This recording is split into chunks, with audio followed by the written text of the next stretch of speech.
Mrs Sharma की बहू शालिनी सुबह से काम में बिजी थी। उसे काम करने का बड़ा शौक था। नौकरी भी करती थी, लेकिन वर्क फ्रॉम होम वाले ऑप्शन पर कभी ऑफिस का काम करती तो कभी घर का। चुटकी बजाते ही सारे काम कर देती थी, लेकिन सुबह से शाम तक बिजी बिजी रहती थी। और उसे इस तरह बिजी देखकर कभी कभी उसके घर वाले भी परेशान हो जाया करते थे। शालिनी, मुझे नाश्ते में आज पोहा खाना है।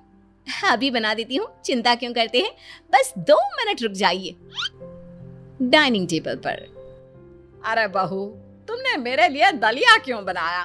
मम्मी जी, सुबह आपने तो कहा था कि आज आपको दलिया खाने का मन है। लेकिन बेटा, अगर तुम अनुज के लिए पोहा बना रही थी तो मेरे लिए भी वही बना देती। इतना करने की क्या जरूरत थी? अरे वो तो ठीक है, लेकिन देखो मेरे लिए अलग से पराठे भी बनाए हैं। अरे सुबह सुबह इतना सारा काम बेटा, ऑफिस भी तो होता है तुम्हारा। पापा जी, कोई बात नहीं, कितनी देर लगती है। एक तरफ पराठे बना दिए, एक तरफ दलिया चढ़ा दिया, और पोहे बनने में तो वैसे भी वक्त नहीं लगता। लेकिन शालिनी, इतना कुछ करने की जरूरत ही क्या है? अगर तुम एक बार कह देती तो हम सब लोग एक ही तरह का नाश्ता कर लेते ना। हमें तो इस बात से कोई परेशानी नहीं। जानती हूँ मैं, आप लोगों को कोई प्रॉब्लम नहीं, लेकिन ठीक है ना, मुझे काम करने का शौक है, मुझे कोई तकलीफ नहीं है। एक दिन शाम के वक्त। शालिनी, चलो ना, आज कॉफी पीने चलते हैं। बहुत दिन हो गए तुम्हारे साथ अकेले में बैठकर कॉफी नहीं पी मैंने। आज नहीं अनुज, मुझे कपड़ों की पूरी अलमारी ठीक करनी है, और ऑफिस का भी थोड़ा सा काम रह गया है, वो भी करना है। शालिनी, कपड़ों की अलमारी संडे को ठीक कर लेना, और अगर ऑफिस का काम है तो जल्दी से खत्म कर लो, उसके बाद चलते हैं। नहीं अनुज, अगर मैं जल्दी फ्री भी हो गई ना तो किचन में कैरी काट कर रखी थी, उसका अचार भी तो बनाना है मुझे। शालिनी, कितना काम करती हो तुम। कभी खुद के लिए या अपने फैमिली मेंबर्स के लिए भी तो वक्त निकाल लिया करो। अनुज, एक बात बता, ये जो आम का अचार मैं बना रही हूँ, ये क्या अपने लिए बना रही हूँ? तुम्हें ही पसंद है ना? तुमने ही कहा था ना, शालिनी जल्दी से आम का अचार बना दो, खाने का बहुत मन कर रहा है। मैं मानता हूँ तुम ये मेरे लिए कर रही हो, लेकिन मेरे लिए वक्त निकालना भी तो तुम्हारी जिम्मेदारी है ना। ठीक है ना अनुज, फिर कभी चलेंगे ना। कुछ दिनों के बाद। शालिनी, सुबह से देख रही हूँ कितनी बार छत के चक्कर लगा चुकी हो। क्या बात है बेटा, क्या कर रही हो तुम? मम्मी जी, वो पापा जी को चावल के आटे के पापड़ पसंद है ना, बस वही बनाकर सुखा कर आई थी। अरे लेकिन बेटा, वो तो बाजार में भी बहुत अच्छे मिल जाते हैं, हम वहां से ले आते हैं। हाँ, मैं तो बाजार के बने हुए पापड़ ही खाता हूँ, काफी अच्छा स्वाद होता है उनका।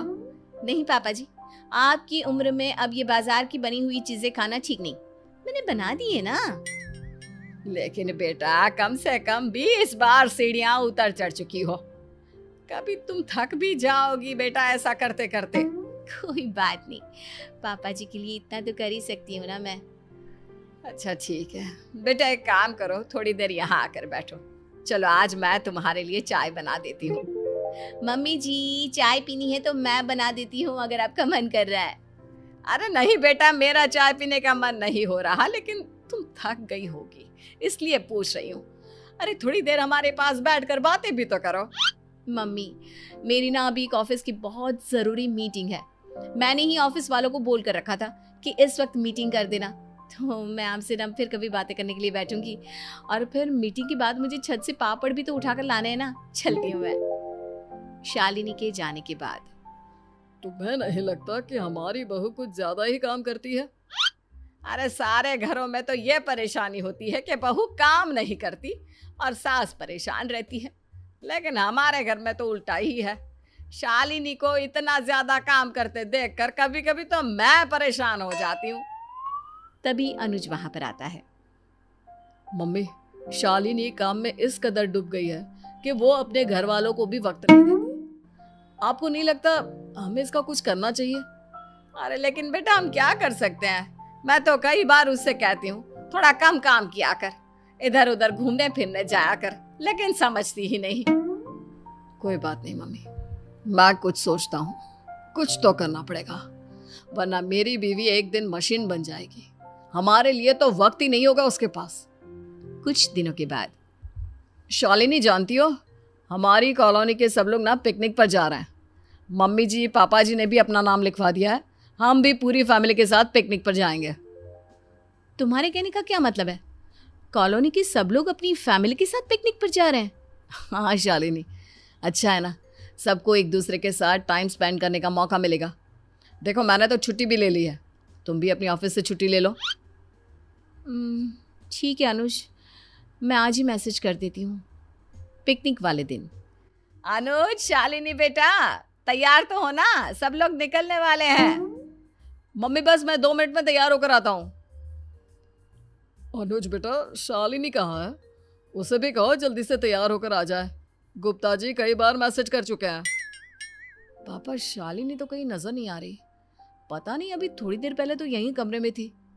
कोई बात नहीं बेटा, उसे आवाज देकर बुला ले। देख सब लोग निकल जाएंगे, फिर हम अकेले रह जाएंगे। ठीक है मम्मी, मैं अभी देखता हूँ शालिनी कहाँ है। अनुज शालिनी को ढूंढते ढूंढते घर की छत पर पहुंचता है। उसने देखा कि शालिनी घर की छत की धुलाई करने में लगी हुई थी। शालिनी, ये क्या कर रही हो तुम जानती नहीं हमें पिकनिक पर जाना है, और ये क्या हाल बना रखा है तुमने, अभी तक तैयार भी नहीं हुई। अनुज, मैंने सोचा कि पिकनिक के लिए आज छुट्टी ली हुई थी, तो क्यों ना इस छुट्टी में कुछ काम कर लिया जाए। लेकिन शालिनी, सब लोग पिकनिक के लिए निकलने वाले हैं और तुम तो अभी तक नहाई भी नहीं हो। वही तो, मैं तो छुट्टी का फायदा उठाना चाहती थी। सोचा घर की छत बहुत गंदी पड़ी है, क्यों ना इसे साफ कर दूं। रोज कपड़े सुखाती हूँ, कपड़े गिर कर गंदे हो जाते हैं। लेकिन शालिनी, हमें आज पिकनिक में जाना था। अब अनुज एक काम करिए ना, मम्मी जी पापा जी के साथ आप पिकनिक पर चले जाइए। हाँ, आज मैं पूरे घर की धुलाई करके उसे अच्छे से चमका देती हूँ। आप लोग वापस लौट के आओगे ना, बहुत अच्छा लगेगा। नहीं शालिनी, ये पिकनिक फैमिली के साथ टाइम स्पेंड करने के लिए प्लान की है। अगर तुम यहाँ रह जाओगी तो मम्मी पापा के साथ मैं वहां जाकर क्या करूंगा। अनुज प्लीज, आप पिकनिक पर चले जाइए ना। देखिए, ऐसी हालत में मैं आपके साथ नहीं आ सकती, कितना सारा काम फैला कर रखा हुआ है मैंने।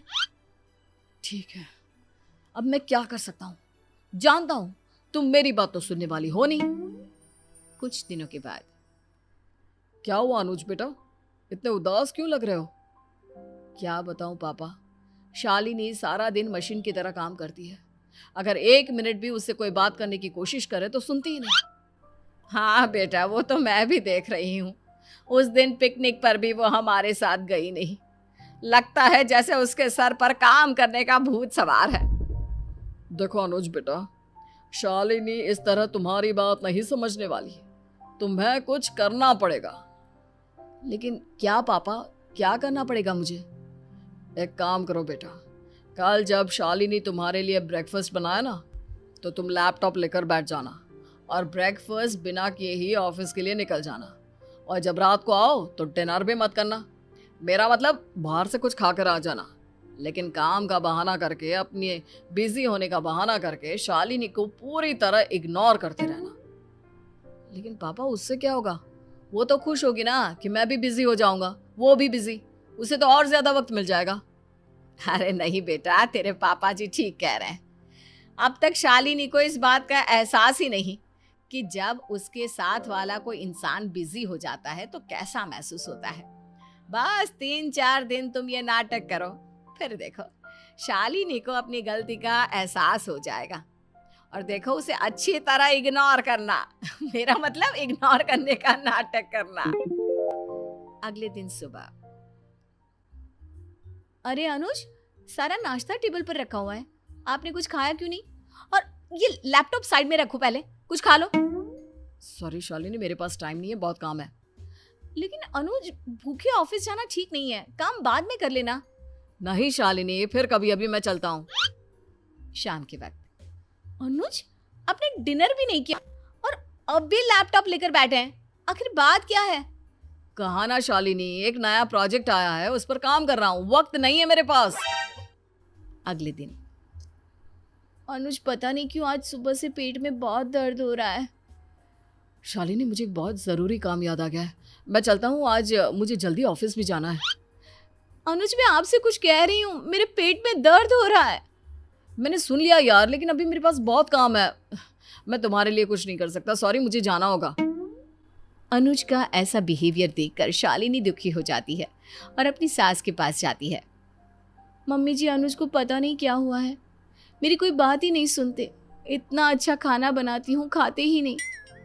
लेकिन ऐसी क्या बात है बेटा, क्या किया अनुज ने? मम्मी जी, मेरे पेट में बहुत दर्द हो रहा था। मैंने जब अनुज को बताया तो उन्होंने तो मेरी कोई बात ही नहीं सुनी। काम में बिजी होगा ना बेटा, शायद इसलिए नहीं सुन पाया होगा। लेकिन मम्मी जी, ऐसा भी क्या काम? मुझे कितनी प्रॉब्लम हो रही थी। अगर 2 मिनट के लिए मेरी बात सुन लेते तो कौन सा उनका काम रुक जाता। शालिनी बेटा, वैसे बुरा मत मानना, लेकिन तुम भी तो यही करती हो ना, दिन रात मशीन की तरह काम करती हो, लेकिन अपने फैमिली मेंबर्स के साथ 1 मिनट भी स्पेंड नहीं करती। हाँ पापा जी, ठीक कह रहे हैं आप, लेकिन ये सारा काम मैं आप लोगों के लिए ही तो करती हूँ। घर को अच्छे से रखती हूँ, आप लोगों के लिए पैसे कमाती हूँ, तो इसमें गलत क्या है? बेटा, इसमें गलत कुछ भी नहीं, लेकिन इन सब कामों के साथ या इन सब कामों को थोड़ा सा कम करके अपने पति और अपने परिवार के लोगों के साथ टाइम बिताना चाहिए।